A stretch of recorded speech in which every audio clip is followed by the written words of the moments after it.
I forgot my sunglasses at home, really bright here. And as it was really a tiny bit of sunbeams, I think this really could work.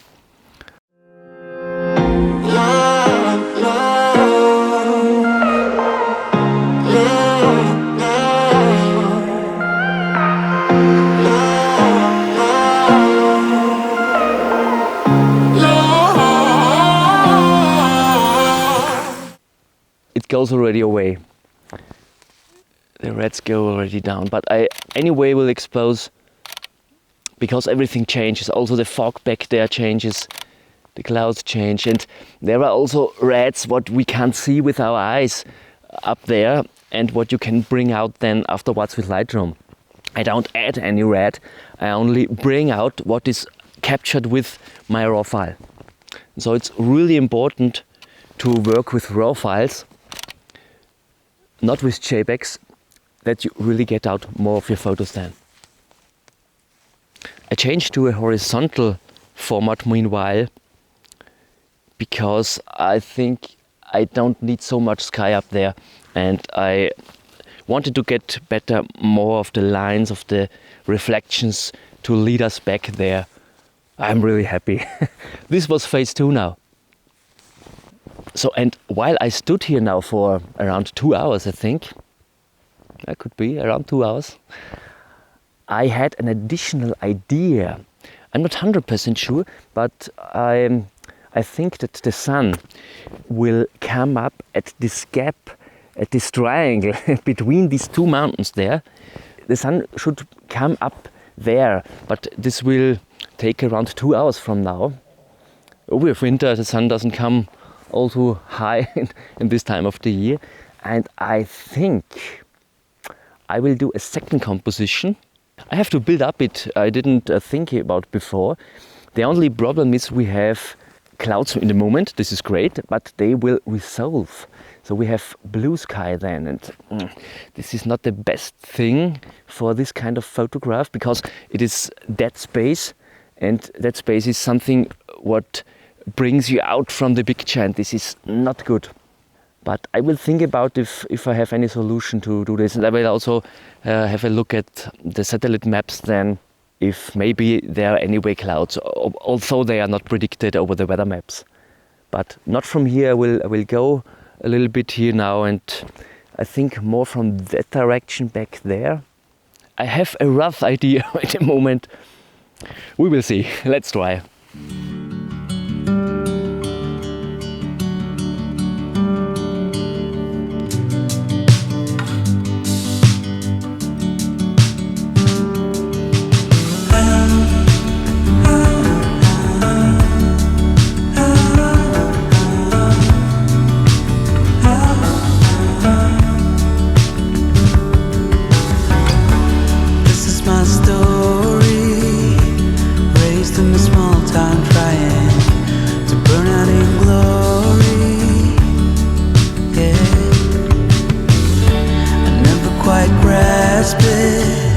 This world that was my surroundings, my heart screamed out for more. It's the storm inside that's breaking my heart each morning, while it keeps it going. It's been driving my life into both joy and sorrow, and there's still a long way to go. So I'm here now at the second spot where I think that the composition were possible, maybe, but I have 3 problems to be honest. And the first problem is the clouds definitely will resolve. We see it here, they are gone already. Just one last cloud is up there, and also this will be away then, I think. But anyway, we have dead space over the mountain. This means there is nothing. There is only kind of blue solid color, and what happens there is, because we have all these straight lines back there in the refraction and also the shorelines, and The problem is we look back too fast. It's not the biggest problem when we have a blocking element then, but because of the acceleration of our flow back there, the chance is really high that we will look out of the frame afterwards when we are at the subject. And we need a solution for that. But let's talk about the other two problems first. So the second problem is, I'm not sure if you have seen my first video I've uploaded here on YouTube. This was my first trial of a vlog, hike and shoot. And there I mentioned that it's not the best idea to take a photograph beside a lake and along the lake, because you get a lot of empty space on one of the side of the image, depends on which side you're photographing, and then it's difficult to get a balance. And in my first video, Hike and Shoot, I used a hill to balance the image, to get the lake looking a little bit smaller. I don't have this possibility here, to be honest. The only way were to go down to this direction on the other side of the lake and to photograph from there, but there are two problems. The first problem is that we don't have a fantastic foreground back there, and what maybe were not the biggest problem because of all these patterns down there at the shore with all these rocks and so on. But the major problem here is that we don't have a side to this gap back there where our sun will go up. And so it's not really a solution. We only can take the photograph from here, or maybe 100 meters into this direction, 100 meters into this direction, but not more. So the second problem is definitely the balance, and we also have to find a solution for it. So, and the third problem is, as we photograph straight into the sun, we definitely will get a lens flare, and usually I try not to get a lens flare into an image because it's distracting. It's difficult to predict exactly where it will appear, so this is why it's usually a distracting element. Of course, you can use it to add to your composition, but then you have to try a little bit and so on. But we don't have all too much time, because the sun will not be all too long up there. So we also have to find a solution for this. So 3 problems. All good things are free, obviously. So we have to find solutions. And what I thought is, for our first problem, that we have dead space up there. I think we will have the sun up there in this gap beside these 2 mountains here. And this is much energy. And this is also a reason why I usually don't take all too many photographs with the sun in the frame. But I want to take this photograph today because I'm here now and I know the sun will rise exactly there. So I think it's a great opportunity. And the sun has so much energy that it will pull our eyes straight to it. And it gets to the subject itself. And I think that it could work that the sun catches our eyes before it goes out of the frame. I will try for this. I think this is a solution that could work. And we have more possibilities here now. The first possibility is that we will catch the first sunbeam what comes in, so that we have only a subtle light up there, just not all too much energy, but enough energy that we will look up there. And the second possibility were that we get the whole sun up there. And the third possibility is that we catch the last sunbeam. It's the same as with the first sunbeam, only that we have it at the right side than when the sun hides already. So I'm not sure. I will think about it. Maybe it's more clear when we have the first sunbeam here, which is the right solution. I will decide later for that. So this is the first problem, the first solution. Now let's come to the second problem, the balance. And so it's really difficult. But this empty space is not all too empty in this case, because we have really fantastic lines from this Dolomite-like mountain right beside us. And this line is reflecting in the lake, and all these patterns from the mountain also up there. And you have the possibility to turn empty space to negative space. Negative space is a good kind of space because it adds to your composition. It gives room to the really important things in your composition. And the really important thing in our composition is the line, the shoreline back there to the subject, to the mountain, and also the lines of the reflection of the mountain up there. So my thoughts are to go a little bit more to the left with my camera position, that I get the lake balanced with a little bit of this shore with the snow up there. And this could look really pretty good.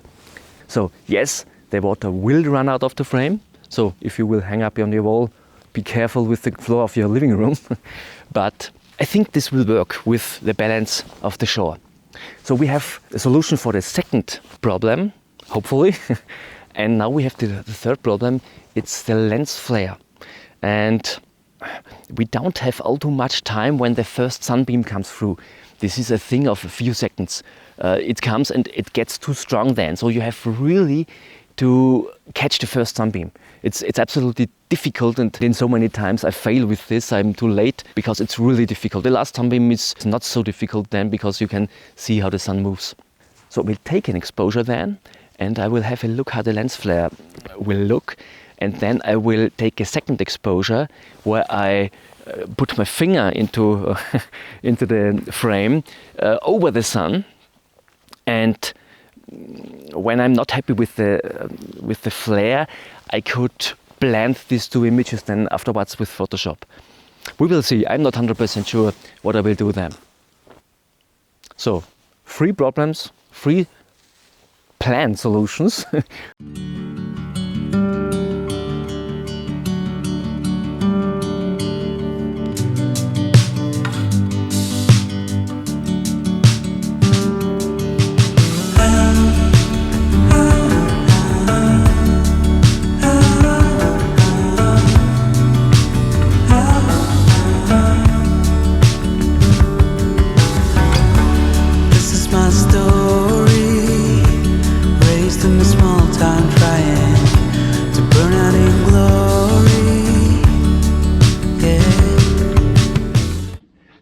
Sorry for the poor audio, but no time to turn on my audio recorder. The sun is already coming here, the first sunbeams, so I thought I want to show you that.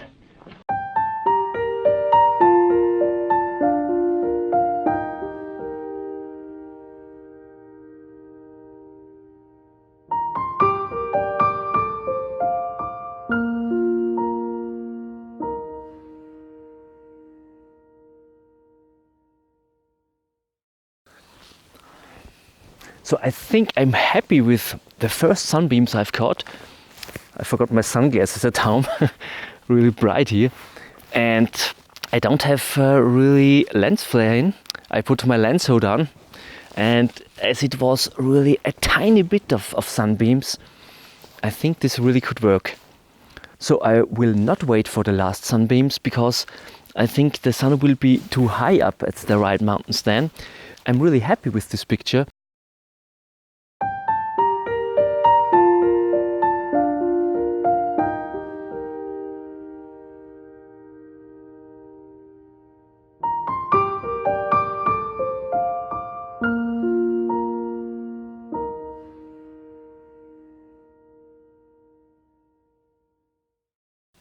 I also took one exposure when the sun was hiding. I will also try for this, but now I found one more composition. The sun shines fantastic now from the right and gives an amazing feeling of depth back there. So I cut the mountain up there. I concentrate on the reflection down in the lake. I use a neutral density filter now, a 6-stop, to get a little bit longer exposure. And now the clouds back there are really fantastic. Let's make the click.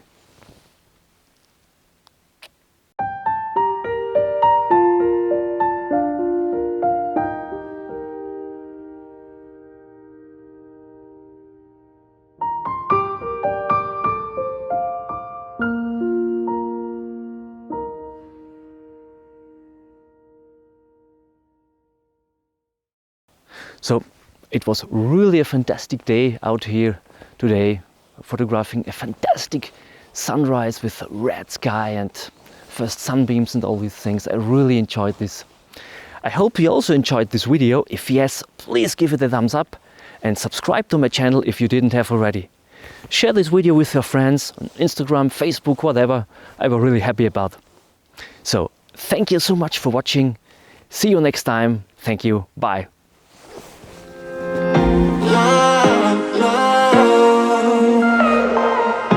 Love.